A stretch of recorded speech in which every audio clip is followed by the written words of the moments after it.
After a two-day manhunt, 2 sleepless nights, law enforcement have apprehended Vance Bolter. That's 48 hours that law enforcement involved in a complex and dangerous manhunt. Spent Father's Day away from their families to deliver justice for Melissa and Mark Hortman and their children who spent this Father's Day alone.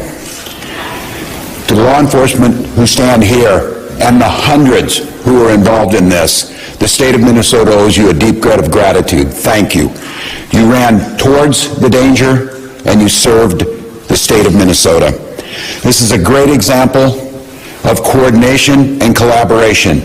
Multiple agencies, federal, state, and local, coordinating together in a way to protect the public and close this hunt around. Multiple agencies were there as FBI laid hands on it and Minnesota State Patrol put the handcuffs on. One man's unthinkable actions have altered the state of Minnesota. Melissa Hortman was the core of who our values were. She had a hand in so many things that happened. The building that we stand in, she helped usher through so that we could respond from the State Emergency Operations Center with the professionalism and giving the tools necessary to law enforcement to do their job. To Melissa and Mark's family, I cannot fathom your pain and the grief that you're going through.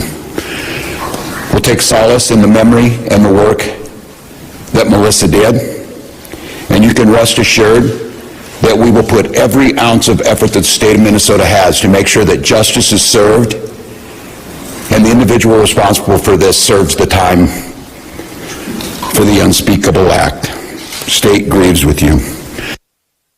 The latest news is Senator Hoffman came out of final surgery and is moving towards recovery. A vet is healing. And I think when the story comes out, and I'd like to say on behalf of the state of Minnesota, the heroic actions by the Hoffman family and their daughter Hope saved countless lives, and we are grateful. Bureau of Criminal Apprehension will continue to investigate. We will keep you informed. We'll spare no expense and no work to make sure that that happens. A moment in this country where we watch violence erupt. This cannot be the norm.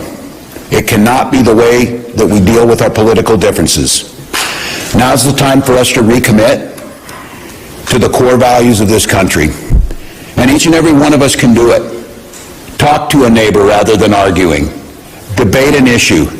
Shake hands. Find common ground. This is who Melissa Hortman was. In the first negotiating session that I had a chance to work with her, she got all the partners in the room, and she provided each and every one of us a copy of a book called Getting to Yes. And the whole premise was debating with a sense of goodwill, a sense of trying to come to compromises that serve everyone. And because of her, we did that. Because of her, we did that year after year after year. That's the embodiment of how things are supposed to work. It's not about hatred. It's not about mean tweets. It's not about demeaning someone. It's leading with grace and compassion and vision and compromise and decency.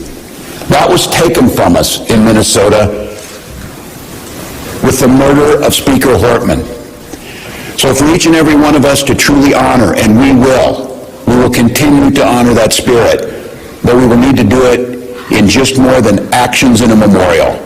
Conducting ourselves in the spirit that Melissa Hortman did her work is what the country needs to heal. I will once again say the deep debt of gratitude. These professionals standing behind us and countless others